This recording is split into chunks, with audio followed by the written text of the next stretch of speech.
Eu sou a Silvia Beringer, eu sou especialista em engenharia de segurança de alimentos e hoje eu vou falar sobre a diferença entre PCC, PPRO e medidas de controle de boas práticas, que são o resultado da classificação das etapas do processo, a classificação das medidas de controle no âmbito de um estudo da PPCC, quando a gente já fez o fluxograma, já fez a análise de perigos, já levantou todas as medidas preventivas para esses perigos e agora a gente precisa classificar os pontos de controle do processo em um desses itens. E muitas pessoas me perguntam, eu não entendo direito a diferença entre PCC, entre PPRO, o que é PPRO? Não consigo entender. E PPRO tem a ver com o quê? Tem a ver com o ambiente da fábrica, tem a ver com o processo produtivo, eu tenho dúvida. Então, como uma pergunta muito frequente, eu resolvi fazer esse vídeo para esclarecer essa questão. Mas antes eu vou te pedir para dar o like nesse vídeo, de modo que ele possa ser assim visualizado e chegar nas pessoas que precisam. Tá? E já, se você é profissional da área, está procurando aprender sobre segurança de alimentos, aproveita e te inscreve agora no canal, caso não seja inscrito. Bom, vamos lá. Então, primeira coisa, a gente precisa entender a diferença entre os conceitos. O que é um PCC, um PPRO e medidas de controle de boas práticas. Então, assim, PCC, ponto crítico de controle, é quando o produto está potencialmente inseguro. Não quer dizer que ele esteja inseguro, quer dizer que está potencialmente, quer dizer que o meu sistema de monitoramento com os parâmetros estabelecidos detectou uma situação em que eu preciso parar o processo, porque se eu não parar e analisar nesse momento o que está acontecendo, pode ser que eu esteja expedindo para o cliente um produto inseguro, certo? Então, é nessa situação que o PCC é sempre quando o controle é essencial para controlar, reduzir ou eliminar um perigo. E não vai ter uma etapa posterior que faça isso. Então, esta geralmente é a minha última chance, a minha última tentativa de resolver o problema, certo? Então, quando eu identifiquei uma etapa assim, vou dar um exemplo.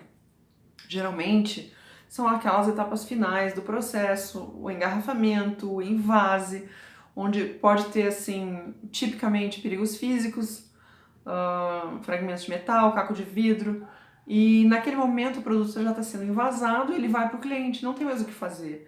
Então são etapas, assim, bastante frequentemente classificadas como PCC. Outro exemplo é etapas que envolvem tratamentos térmicos, como pasteurização, maturação, com o objetivo de reduzir a carga microbiana ou eliminar micro-organismos patogênicos de produtos. Então, mesmo nas etapas iniciais ou intermediárias do processo, quando essas etapas são especificamente projetadas para eliminar, reduzir ou controlar o perigo, geralmente, e não vai ter outra adiante que faça isso, geralmente essa etapa é classificada como ponto crítico de controle PCC. Então, é preciso parar o processo e analisar a situação naquele momento. O processo não pode ir adiante. Ok? Muito bem. Então, o que é o PPRO? Programa de Pré-Requisito Operacional. Tá? Nesses pontos, o controle é necessário para diminuir a ocorrência do perigo no processo produtivo. Esses pontos, eles são coadjuvantes, às vezes, do PCC adiante no processo, nas etapas finais do processo. Porque, vou dar um exemplo aqui de produção de alimentos para cães e gatos. Tá? As matérias-primas são secas, são grãos, são farinhas, e frequentemente podem estar contaminadas com perigos físicos de metais, fragmentos de metais e tal. Então, é bastante comum instalar, ao longo de todo o processo, ímãs, placas e barras magnéticas que, ao longo, enquanto a matéria-prima vai passando nos equipamentos, já vai captando, já vai fazendo essa captação, essa remoção de metal ao longo de todo o fluxo de processo. Quando chega lá na última etapa, que é o envase do alimento para cães e gatos, vai ter o detector de metal. que é a última chance. E às vezes acontece de pegar ainda um fragmento que passou por todo esse... Imagina se não tivesse esses ímãs, essas placas e barras antes instalados no processo, né? Talvez tivesse apitando direto o detector de metal, que daria um retrabalho gigantesco e ainda assim teria um componente de insegurança no produto. Então o PPRO é necessário para aumentar a eficácia do PCC lá no final, diminuir a incidência do perigo ao longo do processo.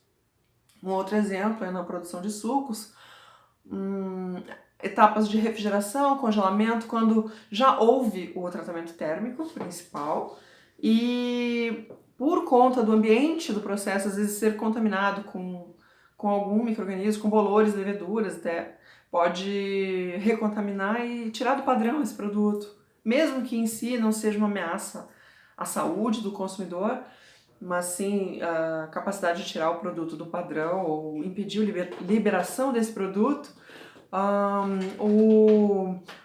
Assim, é necessário que tenha essa pasteurização, é necessário ter, alguém entrou aqui agora, eu me perdi um pouco, mas assim, é necessário ter esses pontos, tá? É necessário ter esses pontos esses PPROs, esses pontos para reduzir a incidência do perigo lá no final do processo, certo? Então, que mais? PCC e PPRO aplicam-se no âmbito do processo produtivo, certo? Num estudo da PCC, a gente já elaborou o fluxograma, fez a análise de perigos, e então nós vamos classificar as etapas, nós vamos identificar quais são as etapas do processo produtivo onde requer esses controles. E sempre falando em como eu faço, tá? PCC clássico, que é do processo. PPRO, a ISO 22000 deixa aberto, que é um controle operacional, pode ser no nível do ambiente ou no nível do processo. Eu, particularmente, estabeleci que eu vou utilizar essa terminologia somente para o nível do processo. Por quê? Porque existe nessa jogada toda aí as boas práticas. E as boas práticas, elas trabalham os perigos no nível do ambiente de processamento, no ambiente da fábrica. Então, para mim, existe uma separação muito clara. As boas práticas têm essa função. As boas práticas têm a função de controlar os perigos no ambiente do processo. Então, se na análise de perigos, se no estudo da PCC surgirem medidas de controle no âmbito do ambiente, eu vou procurar encaixá-las em algum dos procedimentos de boas práticas existentes. Pode existir, por exemplo, uma determinada higiene de equipamento. Isto é assunto de boas práticas. Pode exigir uma manutenção, a troca de um filtro, a troca de uma lâmina. Isto é assunto de boas práticas. A instalação de tela ou de algum dispositivo contra inseto, isto é assunto de controle de pragas. E pode ser que seja suficiente para controlar os perigos daquela etapa do processo. E é assim que... É por isso que nós dizemos que o perigo é totalmente eliminado pelas boas práticas ou pelos programas de pré-requisitos.